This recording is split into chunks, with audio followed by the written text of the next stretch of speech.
Jadi setelah saudara kita meninggal, pasti meninggal, maka yang pertama lakukan apa? Pertama, memejamkan matanya. Biasanya orang itu kan meninggal terbuka. Rasul mengatakan, idza qubidur ruh tabi'al basar. Orang udah cabut nyawanya, diikuti matanya, cabutnya kepala, akan begini. Dan mulutnya terbuka. Maka langsung segera katukan. Beberapa saat, jangan langsung lepas. Sampai dia diam. Maka kadang-kadang kita sampai temui kan sampai diikat loh. Karena nggak ditutup waktu meninggal. Terbuka itu akan diikat itu. Ya, terlambat. Langsung jadi langsung diikat pulang. Nah, setelah itu langsung ditutup. Tutup seluruh ini, tutup gini. Nah, kemudian keluarganya ya segera ini diberikan peralatan mandikan. Untuk mandikan gimana caranya? Tentunya harus melepas pakainya semuanya. Jenazah itu lagi tidak harus didekapkan, kalau sedekap di sini aja. Kenapa? Jenazah itu cepat kaku ya. Nanti kalau sedekap dimandikan sulit. Dilepaskan pakaian juga sulit juga. Dan nggak ada sunnahnya sedekap, nggak ada. Sunnah sedekap orang sholat saja sunnah sedekap itu. Jenazah nggak ada. Bahkan jenazah itu kalau sedekapkan nanti kebutuhan kafan lebih lebar. Kan begini kan lebih lebar nanti. Kalau gini enggak. Begini aja. Tutup ini kemudian kita angkat atau kita lepas di kamarnya atau kita angkat dilepas pakainya di tempat ruang begini. Perhatiannya. Tertutup kalau bisa ini ya. Nah, melepas pakaiannya itu kalau masih lemas, dilepas biasa agar pakaiannya bisa dimanfaatkan yang hidup. Dengan cara bagaimana? Ini satu orang, Ustadz pegang ini satu di atas ini. Nah, ini pegang ini, yang Ustadz pegang ini lah gini. Nah, satu melepas pakaiannya ya. Jadi yang melihat nanti hanya yang melepas saja. Yang enggak melihat. Jadi lepas pakaiannya, sama lepas semuanya, ini kalau masih lemas. Tapi kalau sudah kaku, pakai gunting. Gunting ini, gunting, sampai gini. Celana pakai, sampai pegang, tinggal lepas. Lepas semuanya, baru kemudian diangkat ke tempat di mana kita mandikan. Tetap ini pak, tutupnya ini. Tutupnya kalau bisa seperti ini, yang tebal seperti handuk ini, dan dua.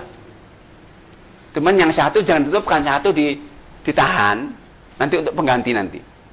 Nah setelah itu, ini langsung dimandikan. Kalau bisa, kalau ini mejanya kan udah bagus, ini kan ada ininya kan. Nah, jangan kalau bisa semisal mungkin jangan langsung ditaruh di atas papan meja. Kenapa? Kalau nggak ada begini nanti kotorannya kemana-mana. Kalau ini kotorannya bisa turun ke sini, langsung turun ke sini. Ini meja ini banyak dijual nih, udah banyak jual nih. Paling bagus ini, gini jual. Nah kemudian setelah itu dimandikan. Dimandikan itu mungkin yang prosesnya 3. Satu mengambil air. Nah airnya siapkan. Air itu yang bisa, yang sunnahnya tercampur dengan daun bidara. Pakai gentong ini, ambil daun bidara ditumbuk, dicampurkan. Itu kemudian satu ember kecil begini, air yang tercampur dengan kapur barus. Kecil saja. Jadi yang besar ini dengan daun bidara, ini. Nah sunnahnya nanti untuk memandikan itu ganjil. 1, 3, 5, 7 atau lebih itu usaha ganjil. Karena Rasul pernah sama itu ihsilniha bima in wasidrin talatan au khamsan au saban aktar min dzalik. Kata Rasul, mandikan putriku dengan 3 gayung, 5 gayung atau lebih kalau itu membutuhkan dengan jumlah ganjil. Nah, yang itu kan ini sudah terlepas ya bajunya ya. Maka 2 orang tetap megang, 2 orang megangnya. Sini satu ada, ini satu belakang. Ini Ustadz pegang ini, yuk. Nah satu situ. Nah gitu. Nah 2 orang proses memandikan. Jadi yang melihat badan jenayah yang mandikan saja. Ini nggak melihat yang megang ini. Yang satu siap untuk menyiapkan sabunnya, airnya, yang dibutuhkan. Dan sebisa mungkin pakai media. Medianya apa? Pakai masker, sarung tangan. Ada semuanya di sini ada sarung tangan. Untuk apa? Ini ada 2 manfaatnya. Jadi orang itu meninggal berpotensi menularkan penyakit. Ya. orang itu meninggal berarti menularkan penyakit. Nah, penyakit orang meninggal itu bisa lewat sentuhan. Lewat sentuhan. Maka upayakan disampaikan pakai masker juga pakai sarung tangan. Itu sunnah. Jadi itu untuk medisnya. Jadi itu menghindari. Jadi untuk menghindari penyakit tadi sekali lagi, pertama pakai sarung tangan, pakai masker. Yang kedua, secara sunnah begini, agar dengan pakai masker, pakai sarung tangan, kita nggak menyentuh aurat langsung, kita nggak menyentuh kotoran langsung. Jadi ya gini.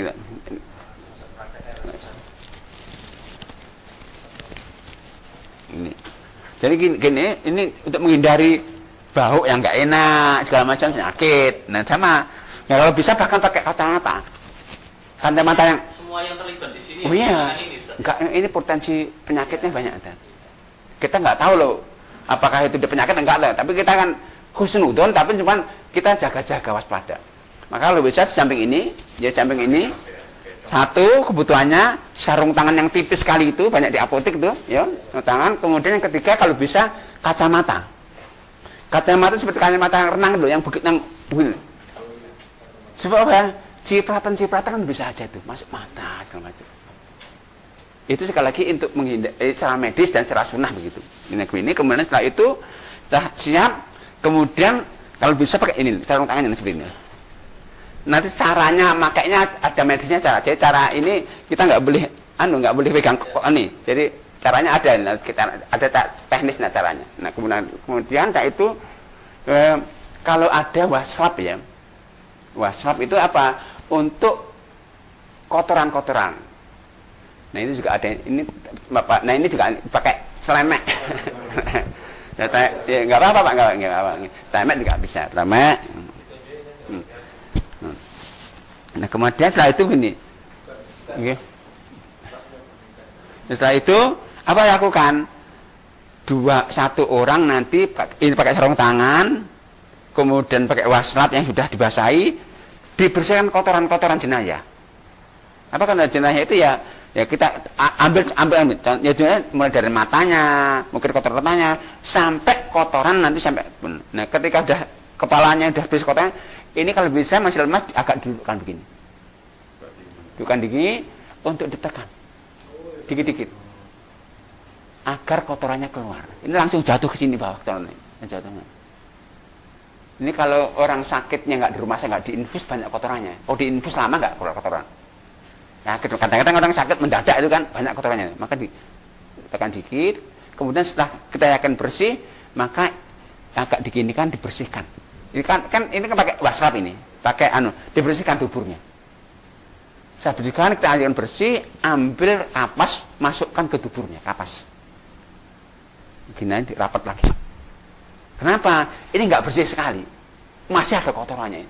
Sehingga kalau nggak ditutup gini nanti gerak gini keluar lagi nanti, keluar lagi dia.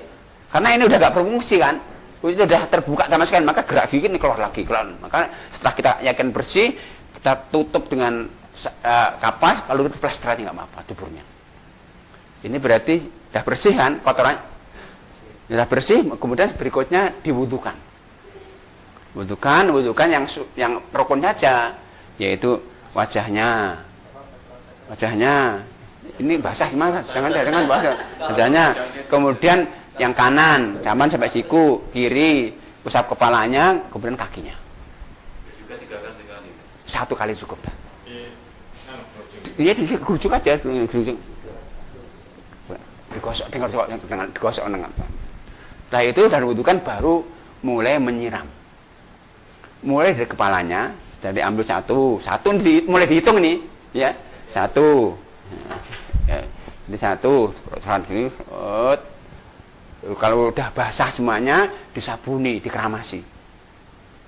Setelah itu diiringkan ke kanan. Untuk apa? Untuk menggosok yang sini, bawah, belakang. Samping kan? Samping, kemudian dibersihkan lagi dengan sabun. Ya. Setelah itu baru miring ke kiri. Sama. Disiram lagi. Disabun lagi. Sabun lagi, setelah itu udah berarti kan ini udah tersabuni semua ya. Baru kemudian dibilasi sabun-sabunnya. Dihitung lagi tadi berapa tadi, kalau tadi 5, 6, 7 sampai bersih semuanya. Jadi udah sabunnya hilang semua, bersih. Ini tadi tertutup loh ya. Tutup ya. Nah, setelah bersih ini langsung dihandukkan. Dihandukkan nih. Kain enggak, kain yang tadi kan belum basah ini kan diangkat gini kan.